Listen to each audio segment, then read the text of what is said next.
크고 작은 문제를 만납니다. 어려운 일을 당하기도 하고요. 또 슬픈 일을 겪기도 합니다. 그때 누구를 막론하고 마음의 큰 고통과 상처를 받습니다.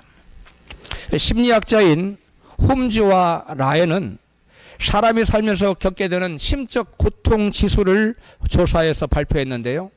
1위가 배우자의 죽음이에요. 100점. 가장 고통스럽다는 거죠. 서로 믿고 의지하며 사랑하며 살던 배우자가 죽었을 때 우리 사람은 가장 큰 고통을 느낀다고 합니다. 다음으로 2위는 이혼을 통해서 겪는 마음의 아픔인데요. 고통인데 73점. 3위는 별거. 사랑하는 사람과 부부지간에 별거를 하게 됐을 때 65점. 4위는 감옥생활. 우리가 생각할 때는 감옥생활이 더 고통스러울 것 같은데 아니에요. 별거가 감옥보다도 더 어렵다는 거예요. 그 다음에 5위는 가족의 죽음. 형제간에 죽었다든가 이랬을 때 63점이랍니다. 이 결과를 보면 1등에서 1위에서 5위까지 모두 다 어떤 공통점이 있어요? 사랑하는 사람과의 이별을 했을 때, 감옥을 할 때도 사랑하는 사람과 이별하잖아요. 사랑하는 사람과 이별을 하면은 그때 마음에 큰 고통과 마음에 상상할 수 없는 상처가 임한다는 거예요. 그런데 예수님을 3년 8색이나 모든 것을 버려두고 가족조차도 버려두고 쫓았던 주님의 제자들에게 어느 날 예수님이 말씀하세요. 내가 이제 곧 너희들을 떠날 거야. 이렇게 말씀하시니까 제자들이 굉장히 당황을 했어요. 우리 본문 16장 5절에 우리 한번 같이 보겠습니다. 16장 5절 시작. 내가 나를 보내신 이에게로 가는데 너희로 어디로 가느냐 묻기는커녕 도리어 내가 이 말을 함으로 너희 마음에 근심이 가득하였도다. 아멘. 떠나겠다는 예수님의 말씀에 제자들은 너무 충격을 받아서 주님 어디로 가세요? 이렇게 묻지도 못했어요.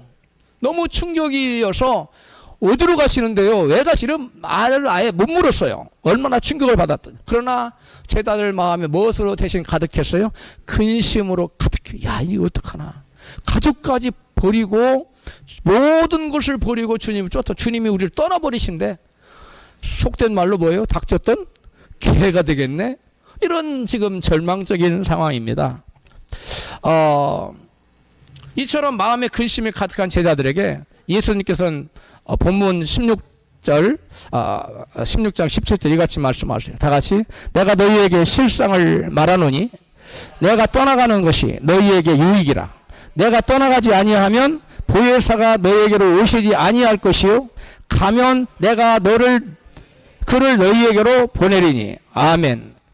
예수님께서 떠나셔야만 보혜사 성령께서 예수님에게 오실 수 있기 때문에 예수님 자신이 제자들을 떠나가신 것이 제자들에게 더 유익하다고 지금 말씀하시는 거예요. 본문에 보혜사가 너희에게로 오시지 아니할 것, 이 보혜사가 나와요. 이 보혜사란 말은 헬라어로 파라클레토스라는 말이에요. 이 파라클레토스라는 말은 그 똑같은 단어가 요한 1서에서는 대언자로 우리나라 말에 번역이 됐어요. 성경에 보면 대언자도 나오고 보혜사도 나와요. 대언자는 딱 한 번 나와요. 근데 보혜사는 요한복음에 여러 번 나옵니다. 그런데 원어는 다 같은 얘기예요.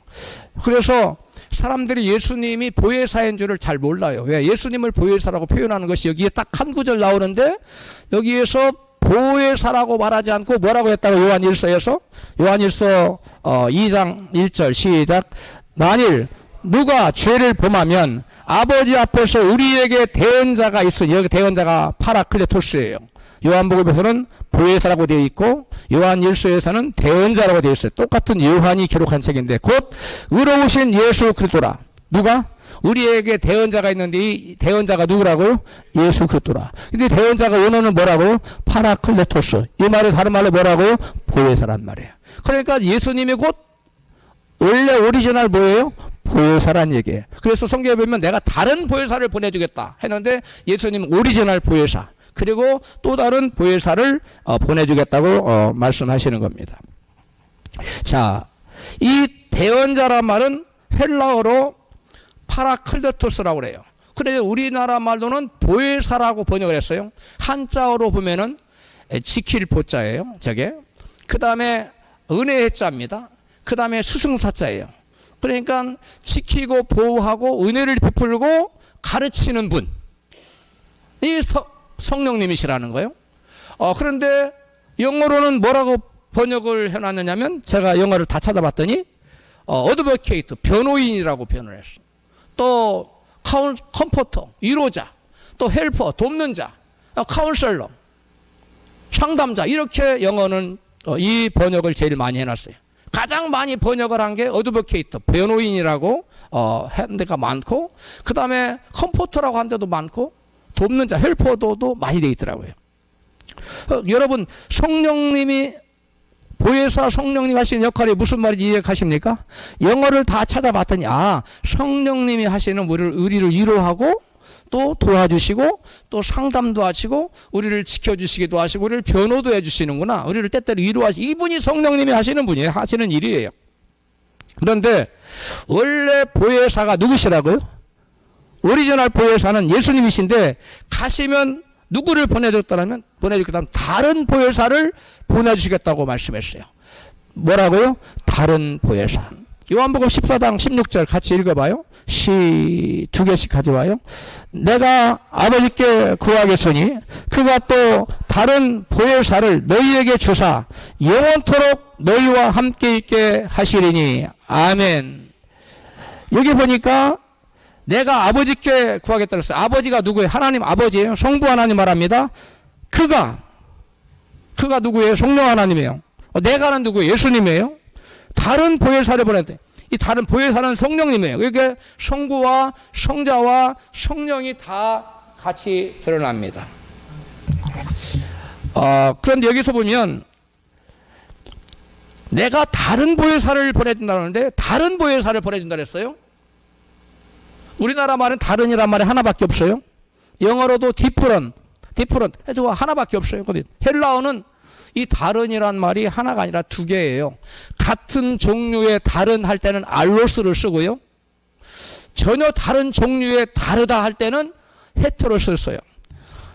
이게 종류가 같습니까? 다릅니까? 같지요?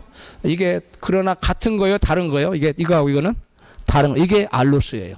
같은 종류인데 달라요. 그래서 예수님이 나와 똑같은 다른 내가 원래 보혜사인데 나와 똑같은 역할을 하는 지우개라고 비유를 하면 예수님이 지우는 역할을 했다면 성령 지우는 역할을 하는 똑같은 역할을 하는 본질이 같은 나 말고 똑같은데 다른 보혜사를 보내가. 이래서 알로스라는 표현을 썼어요.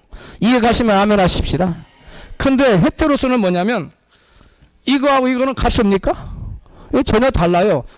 이거하고 이건 다른 거야. 이거는 쓰는 거고 이거는 지우는 거야. 이게 다르다고 할 때 이때는 헤테로스라는 단어를 헬라어에서는 구분해 썼어요. 무슨 말 이해 가십니까? 그리고 예수님께서 내가 다른 보혜사를 보내주겠다고 할 때는 이와 같이 동질의 것, 동일한 역할을 하고 동일한 능력을 가지고 동일한 본질을 가진 또 다른 보혜사를 보내겠다는 거예요. 내가 원래 보혜사였어. 이러한 보혜사였고 너희 옆에서 내가 너를 도와주고 상담하고 위로해주고 격려해주고 가르치고 내가 다 했어. 근데 이제는 이 원래 보혜사인 내가 가고 누구를 보내겠다? 다른 보혜사 짠짠짠 하고 다른 보혜사가 나타난다. 이게 다른 보혜사입니다. 깨달아졌으면 아멘 하십시다. 그래서 이 원래 보혜사는 6을 갖고 있어서 제자들과 항상 함께 할 수가 없었어요. 24시간 언제 어느 때나 같이 할 수 없었어요. 그러나 이 보혜사가 원래 보혜사가 하고 다른 보혜사는 6을 입고 오신 거예요. 영으로 오시기 때문에 모든 제자들과 언제 어디서든 어떤 상황에서든 다른 보혜사는 함께 하실 수 있어요. 할렐루야. 그래서 다른 보혜사는 제약이 없는 거예요. 그래서 오히려 제자들에게는 항상 도와주시는 보혜사가 좋아요? 옆에 있을 때만 도와주는 보혜사가 좋아요? 항상. 그래서 내가 가는 것이 너에게 유익이라고 말씀하신 거예요. 깨달아주시면 아멘 하십시다. 예, 그랬습니다. 당신께서 떠나가시고 다른 보혜사 성령이 오셔야 제자들에게 유익한 이유를 오늘 본문에서는 예수님께서 크게 두 가지로 말씀하셨어요. 그래서 하나는 성령께서 오셔서 세상을 책망하실 것이기 때문에 내가 가고 성령께서 오시는 것이 더 유익이다. 두 번째 이유는 뭐냐면 또 하나는 제자들을 진리 가운데로 인도하실 것이기 때문에 내가 가고 보혜사가 오는 것이 너에게 유익이라고 말씀하신 거예요. 두 가지. 먼저 띄워줘요. 먼저 성령께서 오셔서 세상을 책망하신다는 것이 왜 제자들에게 유익한지 알아보겠어요. 요한복음 16장 8절에 그가 와서 같이 읽어요. 죄에 대하여 의에 대하여 심판에 대하여 세상을 책망하시리라. 아멘. 성령께서 오셔서 성령께서 오셔서 세상을 책망하는 것이 왜 제자들이 유익한지 본문에 다시 16장 8절 시작. 그가 와서 죄에 대하여 의에 대하여 심판에 대하여 세상을 책망하실 것이기 때문에 내가 가고 보혜사가 오는 것이 더 유익이라는 거예요. 여기 책망하신다는 헬라어는 엘렌코라는 단어예요. 무슨 단어라고요? 엘렌코. 그런데 이 단어는 폭로하다, 죄를 폭로하다, 그래서 죄를 꾸짖다 그런 뜻이에요. 죄를 드러내고 책망해서 죄를 회개하도록 권고하신다는 그런 의미가 있어요. 이 엘렌코라는 단어가 디모데전서 5장 20절에는 이같이 쓰였어요. 같이 시작. 범죄한 자들을 모든 사람 앞에 뭐 해서요? 꾸짖어. 이게 엘렌코예요. 책망한다는 똑같은 단어예요. 꾸짖어서 나머지 사람으로 두려워하게 하라. 이렇게 쓰였어요. 교회 성도들 앞에서 죄 지은 사람들의 죄를 드러내서 이렇게 보게 하고 사람들에게 드러내서 보여주고 그들에게 회개하도록, 죄 지은 사람들이 회개하도록 책망하는 것. 이게 엘렌코라는 단어예요. 그러니까 세상에 오셔서 성령께서 세상에 죄를 책망한다는 것은 세상 사람들의 죄를 드러내서 죄인임을 깨닫게 하고 죄를 뭐하게 해서 회개하게 하여 구원받도록 예수님께 인도하기 위해서 성령께서 이 땅의 죄를 책망하신다는 것. 이제 성령께서 오셔서 죄에 대하여 의에 대하여 심판에 대하여 세상을 책망하신다는 의미를 세 가지를 하나씩 살펴보겠어요. 성령께서 오셔서 무엇에 대해서 책망하신다고요? 죄에 대해서. 또 하나는 뭐라고요? 의에 대해서. 또 하나는 뭐라고요? 심판에 대해서 세상을 각각 책망한다는 거예요. 먼저 성령께서 오셔서 죄에 대하여 세상을 책망하신다는 말씀은 무슨 뜻일까요? 본문 9절에 같이 예수님은 같이 시작. 죄에 대하여 하면 저희가 나를 믿지 아니하며 라고 말씀하셨어요. 죄에 대해서는 무엇에 대해서 책망하는 거라고요? 저들이 나를 뭐하지 않으므로 믿지 않는 것이 죄라는 거예요. 성령께서는 가장 먼저 오셔서 세상을 책망하는데 어떤 세상의 죄를 책망해요? 예수를 믿지 않는 죄를 가장 먼저 지적하고 드러내서 책망했다는 거예요. 아까 엘렌코 단어 설명했죠. 이게 죄야. 죄를 지적하는 거예요. 그리고 죄인 것을 알게 해줘요. 드러나게 해줘요. 그리고 그 죄를 회개하도록 돌이키도록 권고하는 거. 이게 엘렌코라는 단어의 쓰임새예요. 그래서 성령께서 세상 사람들의 무엇에 대해서 예수를 믿지 않는 죄를 가장 먼저 책망하겠다는 거예요. 성령께서 죄에 대해 세상을 책망하시는 모습이 사도행전 2장 22절 이하에 나타나요. 같이 읽습니다. 시작. 너희가 십자가에 못 박은 이 예수를 하나님이 주와 그리스도가 되게 하셨느니라. 저희가 이 말을 듣고 마음에 찔려 베드로와 다른 사도들에게 물어가려되 형제들아 우리가 어찌할꼬 하거늘 너희가 회개하여 각각 예수 그리스도의 이름으로 세례를 받고 죄사함을 받으라. 그리하면 성령을 선물로 받으리니 이 말을 받은 사람들은 세례를 받으매 이날의 제자의 수가 3,000이나 더하더라. 아멘. 성령님은 예수님을 그리스도인 줄 알지 못하고 예수님을 믿지 않고 예수님을 이스라엘 백성들이 뭐 했어요? 십자가에 못 박아 죽여버렸어요. 그것이 바로 죄인 것을 너희들이 그 한 짓이 바로 죄야. 너희들은 지금 하나님 섬기는 예라고 예수를 죽였지만 그분이 하나님을 하신 하나님 아들이요 그리스도야. 너희들을 구원할 구세주야. 근데 너희들이 그 자를 죽여서 하나님 앞에 큰 죄를 범한 거야 라고 죄를 엘렌코 했어요. 지적했어요. 꾸짖었어요. 그래서 회개하고 뭐하게 하려고 그리스도께로 돌이키리라. 이게 세상을 책망한 거야. 깨달아졌으면 아멘 합시다. 예수님이 죄를 지적하였어요. 그들 이스라엘 백성들이 예수님을 죽인 것이 죄라고 지적하고 죄인 것을 느끼고 회개하고 주님께로 돌아와서 구원받도록 하기 위해서 예수 믿지 않는 죄를 책망한 거예요. 그런데 예수님은 세상에 사람들이 짓는 죄가 얼마나 많아요. 살인, 강도, 못된 짓 얼마나 많은 흉악한 죄들이 많습니까? 유기도 있고. 근데 그런 죄들을 다 제쳐놓고 왜 하필 예수 안 믿는 죄를 딱 먼저 언급하고 그걸 뚜지져요? 다른 거 다 차치해놓고. 여러분, 자기 처가 식구들을 다 죽여버리고 자기도 이제 인생을 끝나려고 하던 차에 천국에서 수레가 내려와서 그 사람을 태워가지고 가서 천국과 지옥을 다 보여줘 돌아온 분이 있지요. 누구예요? 박영문 장로님. 나중에 그분이 옥사님이 되셨는데, 그분이 하나님의 심판대 앞에 섰는데 자기가 세상에서 지은 수많은 죄들이 쫙 적혀 있는데 그 중에 가장 무서운 죄 1번의 죄가 딱 적혀 있는데 그게 바로 예수 안 믿는 죄라고 딱 하더라고요. 여러분, 그게 예수 안 믿는 죄가 가장 크고 무서운 죄라는 것이 여러분 이해가 됩니까? 그게 이해가 돼요? 그 잘 이해하는 기가 쉽지 않습니다. 어렵습니다. 그런데 좁게 깊이 생각하면 그게 가장 무서운 죄라는 걸 알 수 있어요. 왜냐하면 믿는다는 말은 다른 말로 뭐냐면 말씀에 순종한다는 말이에요. 그럼 안 믿는다는 말은 말씀에 순종하지 않는다는 거. 말씀에 순종하지 않는 것을 우리는 뭐라 그러죠? 죄라고 말해요. 뭐라고요? 죄. 그러니까 예수 안 믿는 죄는 곧 말씀에 모든 걸 순종을 안 하는 거예요. 그러니까 그게 바로 가장 큰 죄가 되는 거예요. 그래서 성경 로마서 14장 23절에는 이와 같이 말하고 있어요. 이는 믿음으로 쫓아하지 아니하는 모든 것이 죄니라. 왜? 믿음으로 하는 것은 순종이지만 믿음으로 하지 않은 모든 것은 뭐예요? 불순종이에요. 그러니까 다 죄가 되는 거예요. 그래서 성령께서 오셔서 그 어떤 죄보다도 가장 먼저 지적하고 회개시키는 게 뭐라고요? 예수 믿지 않는 죄. 왜? 만죄의 근원이에요. 모든 죄의 근원은 예수 믿지 않는 거예요. 예수 믿지 않으면 죄를 짓게 돼 있어요. 할렐루야. 이제 두 번째로 성령께서 의에 대하여 세상을 책망하신다는 말씀은 무슨 뜻일까요? 예수님은 본문 10절에서 의에 대하여라 하면 내가 아버지께로 가니 너희가 다시 나를 보지 못하며 라고 말씀해요.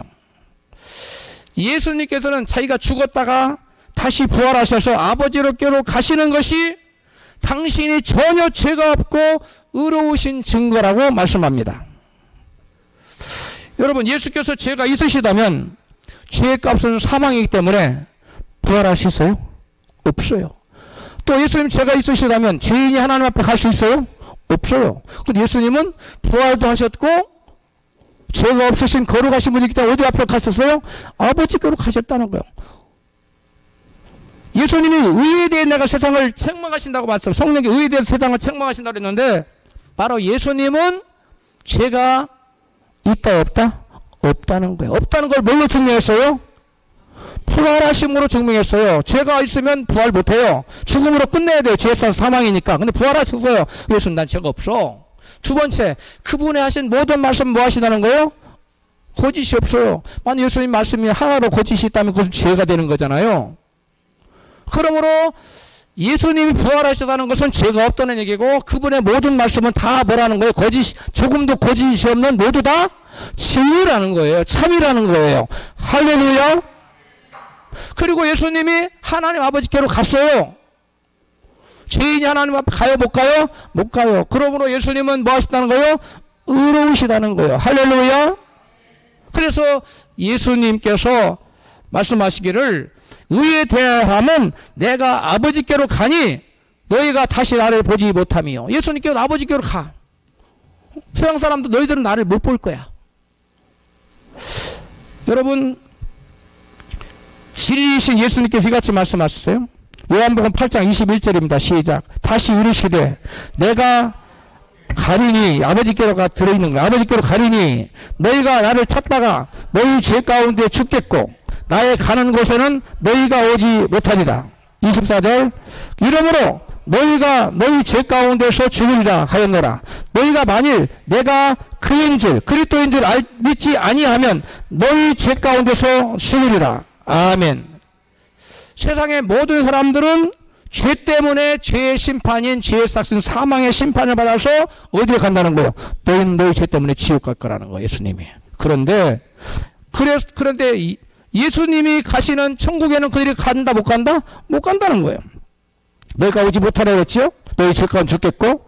그런데 24절에 보니까 예수님께서는 그가 그리스도인 줄을 안 믿으면, 그 예수님이 그리스도라는 거, 하나님의 아들이라는 것을 안 믿으면 너희 죄 가운데 심판받아 지옥에 가지만, 너희가 만약 예수가 그인 줄 알면, 그리스도인 줄 알고 믿으면 너희는 나와 같이 어디에 갈 수 있다? 하늘나라에 갈 수 있다는 거예요. 깨달았으면 아멘 합시다. 그래서 성령님은 진리이신 그리스도를 믿지 않는 자들이 구원 얻도록 회개시키려고 이 땅에 오셔서 세상을 뭐하여? 책망하셨다는 거예요. 위에 대하여 세상을 책망하신다는 말은 바로 이런 말씀이에요. 세 번째는 성령께서는 심판에 대하여 세상을 책망하신다고 말씀하여, 이 말이 무슨 뜻일까요? 본문 11절입니다. 시작. 심판에 대하여 하면 이 세상 임금이 심판을 받았음이니라. 성령께서 오시면 세상을 책망하실 텐데, 세상을 책망하신 이유가 이 세상 임금이 무엇을 받았기 때문에? 이미 심판을 받았기 때문에 라고 말씀하고 있어요. 바울은 로마서 6장 16절에 이같이 말씀했어요. 혹은 죄의 종으로 사망에 이르고 혹은 순종의 종으로 의에 이르니라. 여러분, 불의에서 이미 심판받은 마귀의 종으로 죄를 짓고 살면 마귀와 똑같이 심판을 받아 지옥에 가게 된다는 거예요. 그렇게 되니까 너희들은 그러한 마귀 따라 죄 짓는 삶에서, 마귀의 종으로 사는 삶에서 돌이켜서 구원받으라고 성령께서 세상을 책망하시는 거예요. 지금 무엇을 책망하시는 거예요? 심판에 대해서 말하는 거예요. 심판에 대하여 하면 이 세상 임금이 심판을 받았습니다. 지금 심판에 대해서 하나님 성령께서 세상을 심판하실 때 무엇을 심판한다고요? 마귀가 바로 심판받았는데, 그 마귀는 죄 때문에 심판받은 거예요. 죄 때문에 심판받은, 너희들이 이미 심판받은 마귀 따라 죄짓고 마귀 종으로 살면 너희도 마귀와 똑같이 심판을 받아 마귀처럼 지옥 간다는 거예요. 그러므로 그 세상 그 심판받은 마귀를, 심판한 마귀를, 그 마귀의 그 심판을, 그 세상 임금인 마귀를 심판할 건데, 그 심판한 이유가 뭐냐면 그 마귀가 이미 죄 때문에 뭐하기 때문에? 심판받았기 때문에. 심판하기 때문에 너희는 절대로 그를 쫓아 살면 된다 안 된다?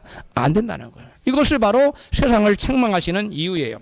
세상 임금인 마귀가 십자가에서 이미 심판받아서 멸망당했는데, 너희는 어찌하여 멸망당한 세상 임금 마귀를 쫓아 죄짓고 살다가 심판받아 지옥 가려고 하느냐 하면서 세상을 책망하시고, 그 세상을 회개시켜서 구원받게 하시려고 세상을 책망하신다는 거예요. 세상에 무엇을 책망하시는 거예요? 심판에 대해서 책망하신다는 거예요. 죄 없는 예수님께서 십자가에 죽으심으로 사망 권세를 가진 마귀를 멸하셨어요. 성경 히브리서 2장 14절에 나옵니다. 같이 시작. 그분도 우리처럼 피와 살을 가지신 것은 그가 죽임을 당하심으로 사망 권세를 가진 마귀를 멸하시고, 또 일생 동안 죽음의 공포 때문에 마귀의 종노릇하는 사람들을 해방시키기 위한 이였습니다 라고 새벽녘 성경은 번역해 놓고 있어요. 여기 보니까 예수님께서 죽음에서 부활하신 것은 십자가에서 사망 권세를 가진 마귀를 이미 멸하셨다는 것을 확증해 주는 거예요. 예수님께서 십자가에서 마귀를 멸하셨어요. 어떻게 예수님께서 마귀를 멸하셨나요? 예수님은 죄가 없어요. 그 예수님은 십자가에서 피 흘려 죽었어요. 죄의 값은 사망이에요. 그 예수님이 죄 없는 분이 죽었어요. 그러니까 마귀가 있는 사람을 죄 없는 예수를 죽임으로 말미암아 마귀는 예수님한테 무슨 값을 내놔야 돼요? 피값을 내놔야 돼요. 생명값을 내놔야 돼요. 무슨 말이 이해가 되시면 하면 합시다. 그래서 마귀는 그 십자가에서 예수님이 죽으심으로, 그리고 예수님이 마귀를, 죄 없는 예수님 죽인 마귀를 멸망시켜버렸어요. 그래서 마귀는 그때부터 모든 권세를 박탈당합니다. 그 모든 권세는 뭐냐면 죄인을 다스려서 죄옥 데려갈 수 있는 권세를 그때 박탈당해요. 왜? 죄 없으신 예수를 죽인 그 죄 때문에 더 이상 죄인을 주관할 수가 없어요. 어떤 죄인? 예수 믿는 죄인. 할렐루야. 예수를 믿는 사람들을 더 이상 끌고 죄악할 수가 없어요. 예수께서 바로 그 마귀를 십자가에서 당신의 피로 멸했기 때문에. 할렐루야. 그래서 예수께서 죽음에서 부활하신 것은 십자가의 사망 월세를 가진 마귀를 이미 멸했다는 것을, 심판하셨다는 것을 확증해 주시는 표시예요. 할렐루야. 뭐가? 십자가의 죽음이, 그 죽음이 승리했다는 것을 뭐예요? 부활이 말하는 거예요. 원래 사망 월세 잡은 자가 누굽니까? 마귀예요. 그래서 죄를 지으면 사망을 딱 붙잡아두고 딱 끌어안고 있는 거예요. 지옥에서 못 살아나요. 근데 예수님은 죄가 있어요, 없어요? 없어요. 그래서 사망 월세 가진 마귀를 네가 감히 나를 죽여, 그리고 멸해버리고 거기서 풀려나고 예수는 다시 부활하셨어요. 예수님의 부활은 예수님이 죄가 없다는 것을 증명할 뿐만 아니라 누구를 멸했다는 증거예요. 사망 월세를 가진 마귀의 권세를 멸해버렸다는 그러한 증거가 예수님의 부활이에요. 할렐루야. 조금 어렵습니까? 안 어려워요. 예, 감사해요. 예. 근데 이제 두 번째로 성령께서 제자들을 진리 가운데로 인도하시는 의미를 이제 큰 두 번째예요. 네 가지로 간단하게 설명하겠어요. 요한복음 16장 13절입니다. 시작. 진리의 성령이 오시면 그가 너희를 모든 진리 가운데로 인도하시리니. 성령께서 오셔야만 제자들이 유익한 이유가 제자들을 어디로 인도하기 때문에 진리 가운데로, 모든 진리 가운데로 인도한다는 거예요. 자, 진리 가운데로 성령께서 제자들을 인도하신다는 말씀은 예수님이 진리라고 요한복음 14장 6절의 말씀, 내가 곧 길이요 진리요 생명, 예수님 뜻으로 뭐라고 그랬다고? 진리예요.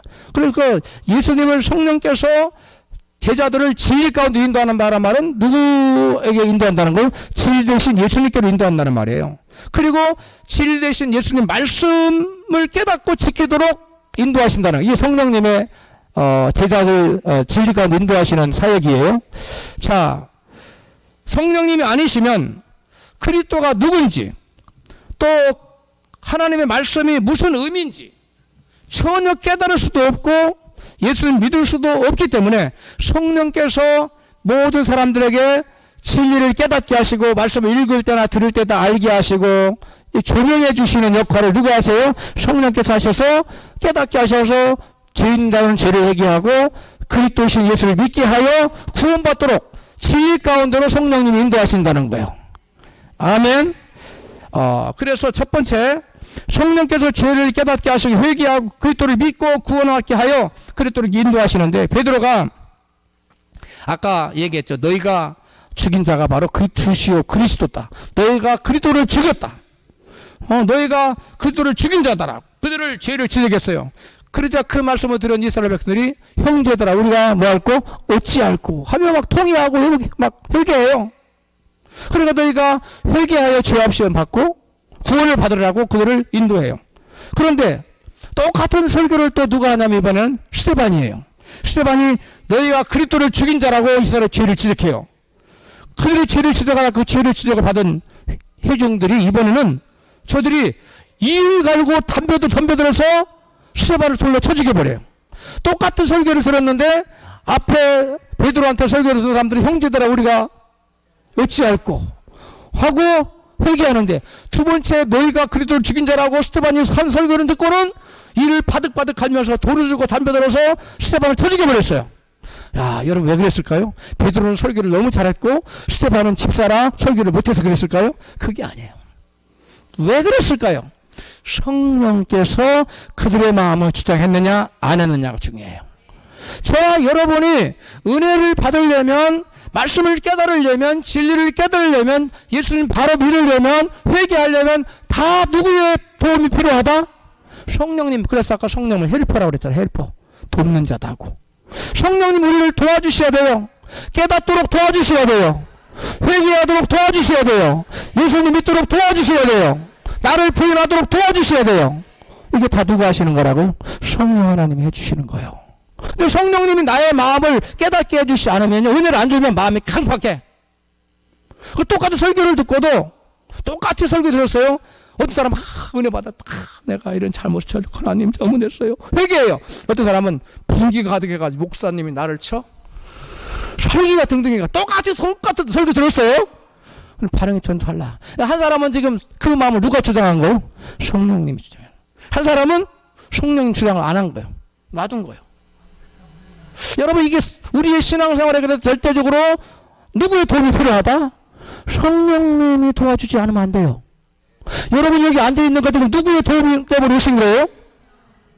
옛날에는 성령님 안 도와줘도 예수님이 하나님이야, 예수 믿어야 돼. 웃기는 소리 하지 말아요. 당신이 예수 믿어요. 그랬어요, 안 그랬어요? 다 그랬지요. 저도 그랬어요. 근데 어느 날 갑자기 성령이 찾아오셔서 우리 마음을 감동해 주시고 도와주시니까 그렇구나, 예수 믿어야 되겠구나. 예수 안 믿으면 큰일 나겠네 하면서 예수 믿기 시작한 거예요. 할렐루야. 이거 누구 역사라고요? 성령님의 역사예요. 여러분, 내가 회개하고 예수 믿고 예수를 주님이라고 내가 부르고 믿는 것 같지만 사실은 성령께서 나를 진리이신 그리스도께 인도하신 거예요. 누가 인도하신 거라고? 성령께서 우리를 모든 그리스도와 그리스도의 진리 가운데 우리 인도하신 거예요. 성령님 은혜인 줄로 믿습니다. 그래서 예수님이 내가 가는 것이 너희들에게 유익한 거다. 그가 오면 너희들을 모든 진리 가운데 인도할 거라 라고 말씀했어요. 할렐루야. 여러분, 고린도전서 12장 3절에 보세요. 시작. 또 성령으로 아니하고는 누구든지 예수를 주시라 할 수 없느니라. 성령이 오셔야 로마 군병들이 너 가이사 말고 예수를 주라 그러면 죽일 테면 죽이세요. 그래도 예수님 나의 주님이십니다 라고 말할 수 있다는 거예요. 누구로 말미암아? 성령으로. 성령이 그걸 감동을 안 주면 칼 앞에서 안 믿을게요. 여러분 중에 혹시 예수 믿는 사람 오른쪽으로 제가 지금 총칼을 따발총 딱 들고 무장 공비예요. 딱 서가지고 예수 믿는 사람 오른쪽으로, 예수 안 믿는 사람 이쪽으로, 안 믿는 사람을 살 수가 있어요. 그러면 어느 쪽으로 하겠어요? 이쪽으로 오면 내가 죽일 거야. 그럼 어느 쪽으로 하겠어요? 다 오른쪽으로 가시겠지요? 아멘. 할렐루야. 네. 그게 이 오른쪽으로 오시는 분이 누구의 역사라고요? 성령님. 성령님이 여러분 진리 가운데로 인도하시는 거야. 죽을지언정 진리 가운데로 그리스도교로 나가게 만드는 거예요. 근데 성령님 역사를 못 받은 사람, 은혜를 못 받은 사람은 죽일 낌새만 보여도 아니지, 내가 나중에 예수 믿는다 하면 되지 라고 이쪽으로 와버려요. 영원한 지옥 가는 거예요. 이거는 내가 순간적으로 부인했다 다시 믿을게요. 그건 안 통해요. 너희가 사람 앞에서 나를 부인하면 내가 하늘에 계신 하나님과 천사들 앞에서 내가 너희를 부인할 거야 라고 말씀하셨어요. 할렐루야. 여러분, 그럴 기회가 오면 죽기를 각오하고 그리스도께로 오른편으로 나가야 될 줄 믿습니다. 예, 다 나갈 것 같아요. 오른쪽으로. 한 사람도 왼쪽으로 갈 사람 없는 것 같아요. 훌륭합니다. 예. 할렐루야.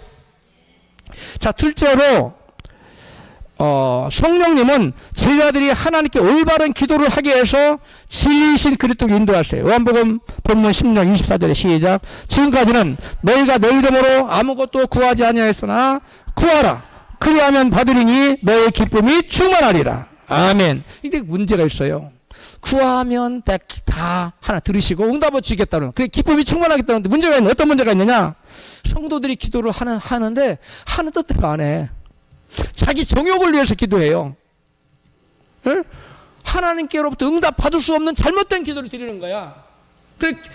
그랬던 기도라는 응답이 있어요, 없어요? 없어요. 그게 문제예요. 그런데 이거 끝나면 안 되잖아요. 하나님이 성령님을 보내셔서 우리가 잘못된 기도를 바른 기도를 하도록 도와준다는 거야. 로마서 8장 26절입니다. 시작. 우리가 마땅히 될 바를 알지 못하나 성령이 말할 수 없는 탄식으로 우리를 위하여 친히 간구하시느니라. 이는 성령이 하나님 뜻대로 성도를 위하여 간구하심이라. 아멘. 여러분, 성령님 우리를 위해서 친히 뜻대로 간구하시는 건 두 가지가 있어요. 하나는 내 마음에 오셔서 내가 나도 모르게 그런 기도를 막 나오도록 인도해 주실 수가 있고요. 또 하나는 방언으로, 성령으로 기도하는 거예요. 방언 기도를 하는 거예요. 그래서 방언 기도를 내가 무슨 말인지는 모르는데 내가 꼭 필요한 기도예요. 그 아들이 지금 큰 사고가 나서 내가 기도 안 하면 죽을 것 같은데 성령님 아시고 방언으로 막 그것을 기도를 시키는 거. 할렐루야. 그런 간증이 많습니다. 이 시간은 시간이 없어서 안 하겠는데, 여러분, 우리가 그래서 기도할 때 성령의 도움이 전적으로 필요해요, 안 필요해요? 아주 전적으로 필요해요. 우리가 기도할 때 하나님 뜻대로 기도해야 됩니다. 나의 정욕을 위해서 기도하지 하나님 뜻대로 기도해야 되고, 내 힘이 아닌 누구의 능력으로 기도해야 돼요? 성령의 능력으로 기도해야 돼요. 그리고 성령의 인도를 따라서 기도해야 돼요. 그러하기 위해서 우리가 성령님 내 기도를 도와주세요. 제가 성령을 의지합니다. 성령님의 뜻대로, 성령님의 능력으로, 성령 인도함 따라 기도하기 원합니다. 이런 기도를 드리는 게 굉장히 중요해요. 왜 그래요? 성령께서 우리를 위해 전적으로 말할 수 없는 탄식을 우리를 위해서 기도해 주시기 때문에. 그래서 하나님께서, 예수님께서 성령 보내주셔서 우리를 진리 가운데로, 모든 진리 가운데로 우리를 인도하시는, 예수님께로 우리를 인도하신다는 거예요. 할렐루야. 여기서 우리가 한 가지 짚고 넘어야 될 것은, 나의 정욕이 전혀 들어가지 않고 오직 하나님의 뜻대로만 여러분 기도하고 싶죠? 다 그렇죠. 우리가 내 정욕대로 하면 기도가 응답이 안 되는데 다 하나 뜻대로 기도하고 싶어요. 그런데 그러려면 어떤 기도를 드려야 될까요? 성령으로 기도해야 돼요. 어떤 기도예요? 이게 영의 기도라고 그래요. 우리가 그냥 말로 생각하는 이런 기도는, 내 의식으로 하는 것은 혼의 기도라고 그래요. 그런데 또 다른 성령 기도를 뭐라냐면 영의 기도라고 그래요. 그걸 영의 기도를 뭐라고 하냐면 방언 기도라고 그래요. 무슨 기도라고요? 방언. 그럼 여러분, 방언 기도 하는 분이 유리하겠어요? 방언 기도 못하는 분이 유리하겠어요? 하는 분이 훨씬 유리합니다. 바울은 고린도서 14장 18절에 시작. 내가 너희 모든 사람보다 방언을 더 말함으로 하나님께 감사하노라. 바울은 감사 제목이 뭐냐? 내가 방언 많이 해서. 그게 감사 제목이었어요? 기도 제목이었어요? 또 39절. 그런즉 방언 말하기를 금하지 말라. 여러분, 방언 많이 하십시오. 여러분 중에 혹시 뭐 별로 없는데, 대부분 다 방언 하시는데, 방언을 못 하시는 분은, 방언은 은사예요. 사모하십시오. 사모하는 영혼을 만족하게 했다고 하나님이 약속하셨어요. 사모하시면 주십니다. 사모 안 하면, 나 방언으로 내 말로도 충분합니다. 하나님, 방언 같은 거 없어도 돼요. 그러면 안 주세요. 하나님은, 성령님은 인격의 하나님이시기 때문에 환영하고 이렇게 모셔드리 초청하는 분에게 오시지, 성령님 너 방언 안 주셔도 돼요. 은사 필요 없어. 그럼 안 주세요. 내가 우리 형제님한테 좋은 선물 하나 주려고 했는데, 주기도 전에 목사한테 필요 없어. 주지 마세요. 그러면 내가 줘요, 안 줘요? 안 주지요. 인격이 있는데. 마찬가지예요. 성령 하나님께 은사를 주세요. 저도 방언으로 내 뜻이 아닌 하나님 뜻대로 기도하기 원해요. 정욕이 들어가지 않은 순수한 기도를 드리기를 원해요. 제게 방언 은사 주세요. 하고 구하세요. 믿음으로 구하라. 그러면 주실 것이요. 믿습니까? 믿음으로 구하세요. 사모함으로 구하세요. 그러면 영의 기도를 할 수 있도록 성령의 은사인 방언을 부어주세요. 할렐루야. 세 번째로, 성령은 성도들로 하여금 거룩한 소원을 품고 살도록 그리스도께로 인도하세요. 빌립보서 2장 13절입니다. 시작. 너희 안에 생하시는 이는 하나님이시니, 이 하나님은 성령 하나님이세요. 우리 하나님 성령 하나님이시니 자기의 기쁘신 뜻을 위하여 너희로 소원을 품고 행하게 하시나니. 우리 마음에 소원을 품고, 소원을 두고가 소원을 품고요. 소원을 품고 행하게 하시는 분이 누구시라고요? 우리 안에 계신 성령님, 우리로 하여금 꿈을 품고 소원을 품고 살게 만들어요. 요엘서 2장 38절 시작. 28절 시작. 그 후에 내가 내 신을 만민에게 보여주지. 내 신이 누구예요? 성령님이에요. 하나님의 신 성령을 만민에게 보여주니 너희 자녀들은 장래일을 말할 것이요, 늙은이는 꿈을 꾸며 젊은이는 이상을 볼 것이고. 이 이상이 뭐냐면 영어로 성경에 비전이라고 하셨어요. 비전을 품게 된다는, 비전을 보게 된다. 비전을 품게 된다는 거예요. 젊은이들은. 늙은이는 뭘 꿈꿔요? 드림, 꿈을 꾼다는 거예요. 꿈이 잠에 꿈꾸는 거 말하는 거 아니에요. 나이가 들었어도 내가 지금부터 하나님의 영광을 위해서 이러이러한 일을 하리라. 아멘 하세요. 나이가 80이 넘었어도 괜찮아요. 80 넘는 분 안 계시지만, 넘었어도 누구요? 모세는 80부터 이랬잖아요. 여러분, 지금부터 큰 꿈을 꾸세요. 하나님, 저를 크게 사용해 주세요. 늙은이도 꿈꾼다고 얘기했잖아요. 젊은이는 큰 비전과 이상을 품는다고 말했잖아요. 이 약속을 이루어 주시기 위해서 성령이 우리 안에 오셔서 우리 안에 무엇을 품고 살게 해요? 꿈을 품고 소원을 품고 살게 하신다 그러잖아요. 할렐루야. 성령님은 당신의 기쁘신 뜻을 위하여 젊은이들은 비전을 품고 늙은이조차도 꿈을 품고 살도록 하여 진리이신 그리스도께로 인도해 주시는 거예요. 할렐루야. 그러니까 여러분, 성령님이 얼마나 우리에게 귀합니까? 성령님이 안 오시면 우리는 꿈을 품을 수가 없어요. 제가 말하는 꿈은 하나님 기뻐하시는 꿈을 말하는 거예요. 세상 사람들이 말하는 그 꿈이 아니에요. 잠언 기자는 잠언 23장 19절에 시작, 꿈이 없는 백성은 망할 수밖에 없다. 이 현대 성경에 이렇게 번역해 놨어요.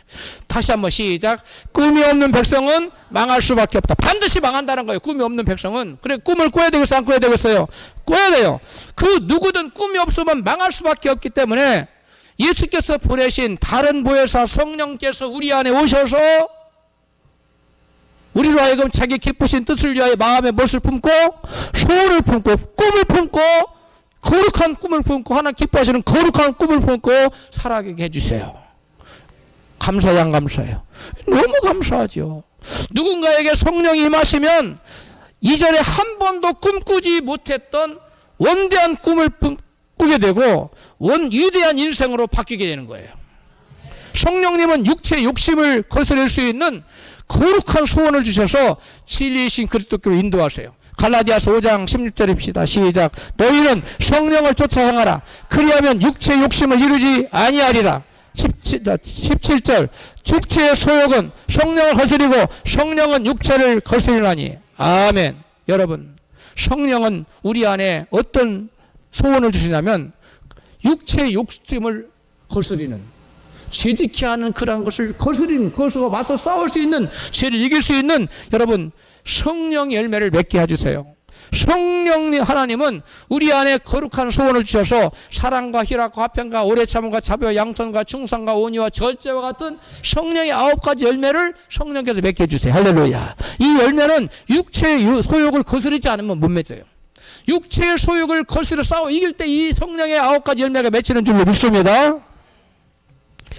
여러분, 성령을 받은 사람은 본능적으로 바뀌게 돼요. 본심, 본성이.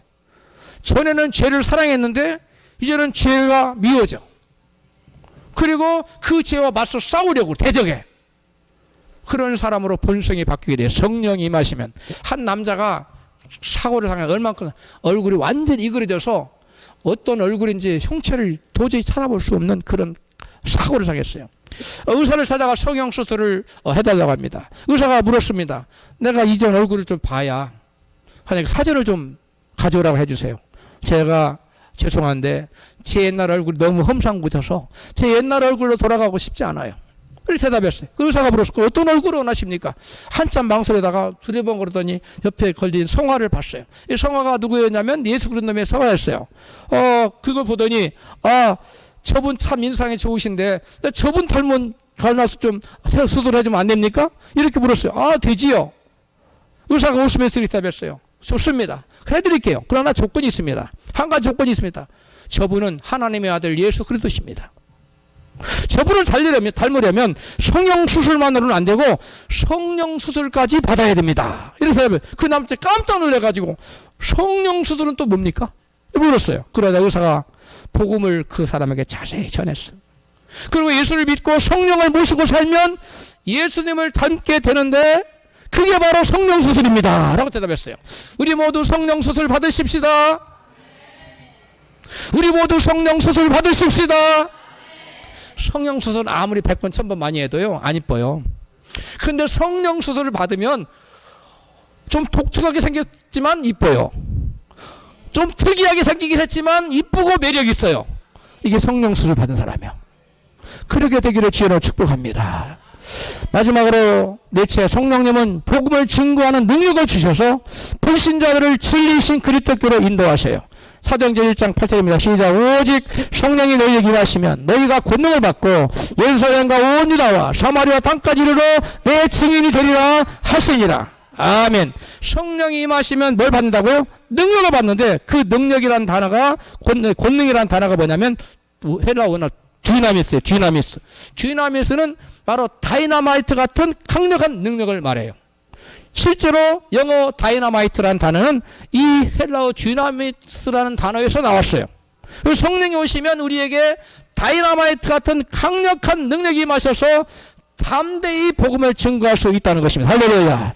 그래서 예수님을 승천하시기 전에 제자들 이같이 당부하세요. 누가복음 24장 49절입니다. 시작. 내가 내 아버지 약속하신 것을 너희에게 보내리니 너희는 이로부터 능력을 입혀올 때까지 이 성에 유하라. 이 능력이 어떤 거예요? 아버지 약속하신 거. 이 성령의 능력을 바랍니다. 복음을 증거하기 위해서 아버지 약속하신 성령의 능력을 받기 전에는 예루살렘 성전을 떠나지 말라. 떠나지 말고 계속 기도하라는 거예요. 뭐 받기까지? 아버지 약속하신 성령, 다른 보혜사, 성령의 능력을 받기까지 그 성에 떠나지 말고 유하라는 거예요. 할렐루야.